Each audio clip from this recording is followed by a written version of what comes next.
Hello, कैसे है सब? ठीक ठाक। तो फिर से एक बार नया वीडियो के साथ क्लास 11th के लिए। और this video is for topic Venn diagram. Venn diagram एक काफ़ी इंपॉर्टेंट टॉपिक है, एज यू नो, है ना। थोड़ा सा वो कॉन्सेप्चुअल है, थोड़ा सा एक बार फिगर समझ गए तो अच्छे है ना क्वेश्चन की जो है ना पसीने छूट जाते हैं, और नहीं छूटे तो फिर आपके पसीने छूट जाएंगे, जैसे मेरे अभी छूट रहे हैं गर्मी में। तो थोड़ा सा वेन डायग्राम का इसमें कॉन्सेप्ट है, और इस वीडियो में वही हम लोग वेन डायग्राम का थोड़ा सा स्टडी करेंगे, और थोड़ा सा कुछ जो पॉइंट बचेगा तो उसके बाद एक छोटा सा टॉपिक आता है, उसके बाद हम लोग है ना धीरे धीरे के बढ़ेंगे। तो स्टार्ट करते हैं हम लोग। वेन डायग्राम है क्या? ठीक है, स्टार्ट। दिख रहा है वेन डायग्राम, है ना। वेन डायग्राम एक्चुअली में है क्या सबसे पहले, ठीक। और वेन डायग्राम को सेट में क्यों पढ़ना पड़ा, दोनों बात हमारे पास है। वेन डायग्राम है क्या और वेन डायग्राम को सेट में आखिर क्यों पढ़ने की ज़रूरत पड़ी, दोनों बात हमारे पास है। तो आइए देखते हैं वेन डायग्राम है क्या। तो वेन डायग्राम, है ना, वेन जो है एक जॉन वेन नाम का बंदर थे, ठीक है। जॉन वेन नाम के एक बंदे थे, ठीक। तो उनके द्वारा ये डायग्राम डिनोट किया गया था। क्या था बस तुरंत देखेंगे। उन्होंने बताया कि किसी भी, है ना, सबसेट को, मान लो कि ए सबसेट है बी का, इस तरीके से, ये दोनों अभी हम बता दिए, दोनों में से किसी एक का यूज करो, नो प्रॉब्लम। ए सबसेट है बी का, मतलब ए का एवरी एलिमेंट बी में है, बट बी का कुछ ऐसा एलिमेंट जो ए में नहीं है। तो अगर हम इस तरीके से एक सिंबल दें कि this is A, sorry this is B, और बी के अंदर अगर हम ए डाल दें, ये थोड़ा थोड़ा कॉन्सेप्ट डेवलप होता गया है ना, इसका बहुत वाइडर यूज़ हम लोग करेंगे। तो देखिए, तो ज़रा यहाँ पर एग्जांपल हम लेते हैं। b इक्वल टू, अगर मैंने ले लिया 1 2 3 4 5, है ना, और a इक्वल टू मेरे पास है वो है 1 2 3 है। तो देखिए ज़रा, a इक्वल टू 1 2 3 हमने ले लिया। देखो किस तरीके से, है ना, अब a सबसेट b का पॉइंट कितना अच्छे तरीके से क्लियर हो जाता है with the help of Venn diagram. अगर अभी तक नहीं समझे हो तब, ऐसा समझ गए हो तो ये थोड़ा सा और डेवलप करेगा नॉलेज में। तो 1 2 3 यहाँ ले लिए, बी का मतलब यहाँ जो लिख दिए उसको छोड़ दीजिए, तो 1 2 3 कहानी खत्म, 4 5 बचा हुआ है, 4 5 लिख दिए इधर ऊपर में। मतलब कि कह सकते हैं कि हमारा जो ए है वो इंक्लूड है बी में, ए जो है वो इंक्लूड है बी में। तो इस तरीके का उन्हें कॉन्सेप्ट दिया कि इस तरीके से डिनोट करो किसी सेट को, या फिर इस तरीके से ले लो, है ना, ये मेरे पास, ये मेरे पास, ये मेरे पास क्या 1 2 3, और ये मेरे पास 4 5, ये भी हमारे पास, ये बी है, ये अंदर वाला ए है। तो ये भी एक डिनोट करने का तरीका है। तो इस तरीके से, है ना, वेन साहब जो है, जॉन वेन साहब, छोटा छोटा छोटा छोटा इस तरीके का लेकर के हमारे पास आ गए, ठीक। अब यहाँ से और भी बहुत सारा सकता है, अगर हम ले लें तो बना सकते हैं ना, कि अगर ये मेरा जो है सो रियल नंबर है, तो रियल नंबर के अंदर हो सकता है कि क्यू आ जाए, रैशनल नंबर आ जाए। चूँकि ये इसका सबसेट है, तो जो सबसेट है वो अंदर में आएगा, और जो सुपर सेट है वो ऊपर में आएगा, जो सुपर सेट है वो ऊपर में आएगा। यहाँ से सुपर सेट कौन हो गया? बी, और सबसेट कौन हो गया? ए। तो यहाँ से हर चीज़ क्लियर हो जाता है, ठीक है। सुपर सेट कौन है, सेट कौन है, ये पूरा कॉन्सेप्ट हमारे पास इसका है। तो यहाँ से तो काम नहीं चलने वाला, इसका एक एप्रोप्रिएट डेफिनेशन देना पड़ेगा, इसका एक छोटा सा स्टडी करना पड़ेगा, बस खाली, है ना, लास्ट है। तो है ना, थोड़ा सा और इसका देखते हैं। इतना समझने के बाद अभी उतारना कुछ नहीं, ठीक है, बस इतना, हाँ, इतना पॉइंट माइंड में फिट होना चाहिए कि इस तरीके से हम लोग डिनोट कर सकते हैं। तो कह सकते हैं ना, ये पिक्टो स्टडी था किसी फिगर का। अब यहाँ से वेन डायग्राम ऐसा नहीं था कि वेन डायग्राम साहब ही लेकर के, थोड़ा सा एक छोटा सा हिस्ट्री देख लेते हैं वेन डायग्राम का। हमारे यूलर साहब सबसे पहले, है ना, यूलर साहब सबसे पहले इस आइडिया का कॉन्सेप्ट दिया ना, gap the idea of this, है ना। मतलब इस चीज़ का जो हम पढ़े कि फिगर के अंदर किस चीज़ को डिनोट कर सकते हैं, है ना। ये हमारे पास जो है सो होल नंबर है, होल नंबर किसका है, तो वो जो है सो इंटीजर्स का एक, है ना, सबसेट है।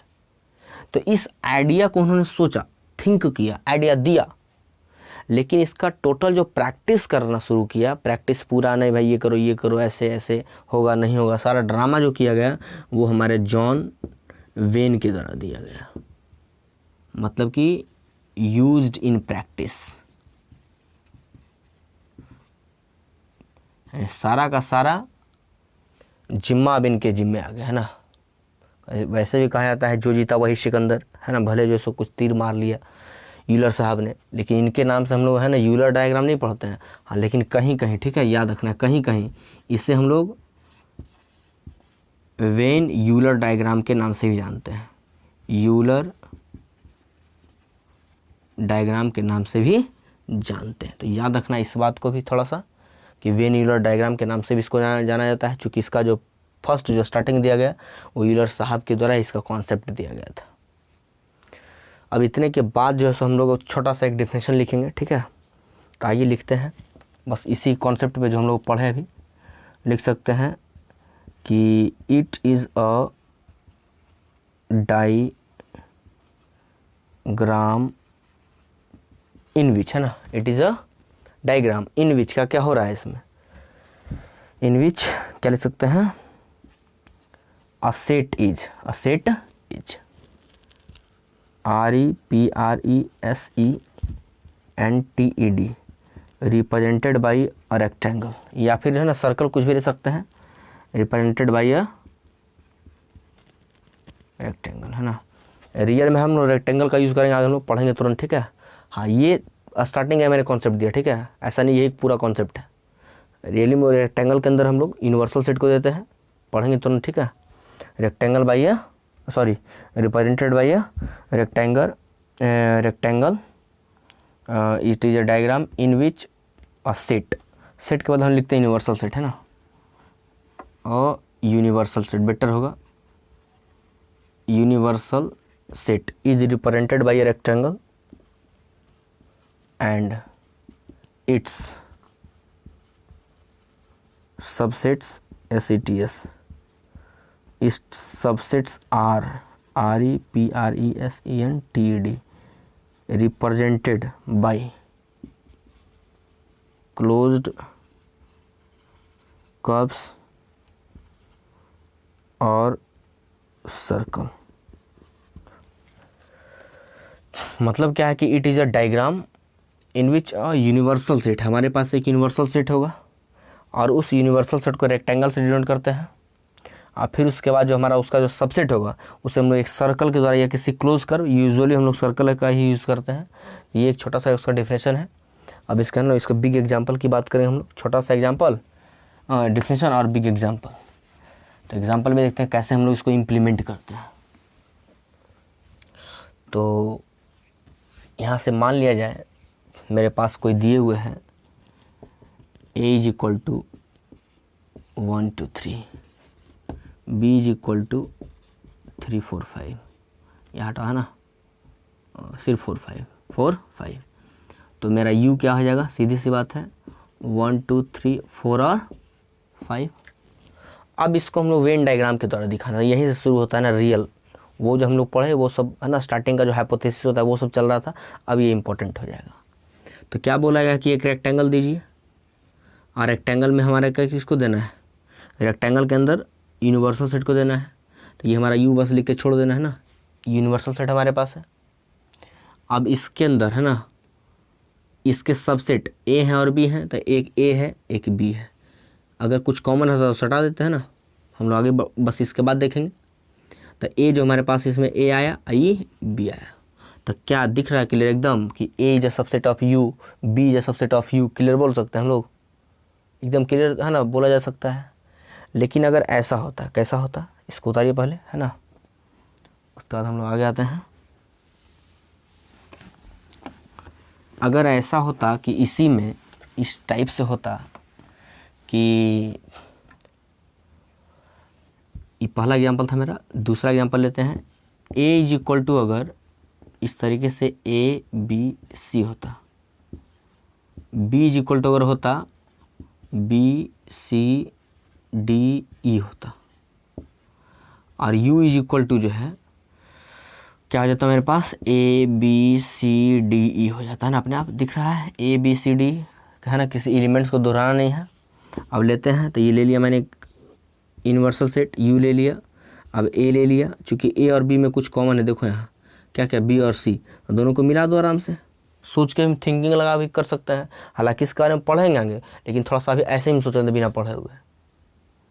तो देखो तो इसमें क्या क्या आ जाएगा, ए यहाँ आ जाएगा, देखो तो बी और सी दोनों में आ रहा है, और फिर क्या आ रहा है, डी ई आ रहा है, इधर डी इधर ई आ गया। तो देखिए ज़रा यू में हमारे पास ए बी सी डी आ गया, A B C D E आ गया। ए में देखना है, तो ए में देखो तो ए बी सी आ गया, ए में हटाइए नहीं है, ए में आ गया ना पूरा, लेकिन दोनों में है, ठीक है। अब बी की बात करते हैं, बी सी डी, तो इसको हटा दो, तो बी सी डी आ गया, बी सी डी आ गया बी में, लेकिन बोला दोनों में क्या है, तो दोनों में देखो तो दोनों है बी सी, तो दोनों को मिला दिए तो बी सी मिल गया हमारा। तो इस तरीके से इसको हम लोग डिनोट करते हैं, ठीक है। तो ये इसका एक छोटा सा कॉन्सेप्ट था, बहुत ही छोटा कॉन्सेप्ट वेन डायग्राम का। इतना बात हम लोग को याद रखना है कि कैसे आया, तो इसमें दो ही बात याद रखनी है कि सबसे पहले है ना यूलर साहब दिए थे इसका कॉन्सेप्ट, बट है ना वो जो है सो कुछ शायद सक्सेस नहीं कर पाए ज़्यादा। फिर उसके बाद हमारे जॉन वेन साहब आए, जॉन वेन साहब जो इसका पूरा इंट्रोडक्शन दिए और पूरा का पूरा होल सोल वो डिटेल करना शुरू किए, बहुत सारे एग्जांपल्स दिए, and after it he had to use this topic in the sets theory, है ना। सेट्स थ्योरी में उन्होंने यूज़ किया और दिखाया कि सबसेट को हम लोग कैसे डिनोट कर सकते हैं। उसके बाद जो है सो उन्होंने डिफिनेशन दिया, डिफिनेशन के अकॉर्डिंग बोला गया कि इसमें जो है सो किसी यूनिवर्सल सेट को हम लोग रेक्टेंगल से डिनोट करते हैं, एंड उसका जो सबसेट होगा उसे हम लोग किससे डिनोट कर देंगे, किसी सर्कल से, यूजुअली सर्कल से, क्लोज कर और भी दे सकते हैं, बट यूजुअली सर्कल से ही डिनोट करते हैं। तो ये सारा इंपॉर्टेंस था ये आपका वेन डायग्राम का। तो इसके बाद का जो मेरा वीडियो आएगा, आज ये लास्ट ख़त्म कहानी इसकी, है ना, आज बस वेन डायग्राम का ही टॉपिक दूंगा। इसके बाद बहुत ही इंपॉर्टेंट टॉपिक है, अब शुरू होगा जा करके इसका, है ना। अभी तक ट्रेलर चल रहा था, अब जो है सो सेट्स का पिक्चर चलेगा, क्योंकि पूरा फिल्म अभी बाकी है, पूरा फिल्म अभी बाकी होगा, वो होगा ऑपरेशंस के बारे में।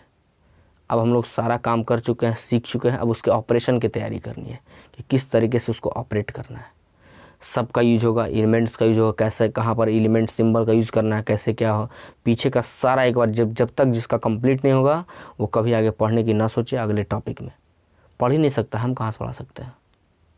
और ऐसे भी कहा गया पढ़ाई एक ऐसा संस्कार है जो सबके बस की चीज़ नहीं है, ठीक है। तो इस पॉइंट को थोड़ा सा ध्यान रखना है। और नेक्स्ट टॉपिक हमारा होगा ऑपरेशंस ऑन सेट। ओके, तो थैंक यू, यहीं तक हम लोग मिलते हैं अगले क्लास में। Thank you for all 11th class and watching some repeaters, कुछ रिपीटर्स वीडियो वॉच कर रहे हैं, सबको एक बार मेरा थैंक यू।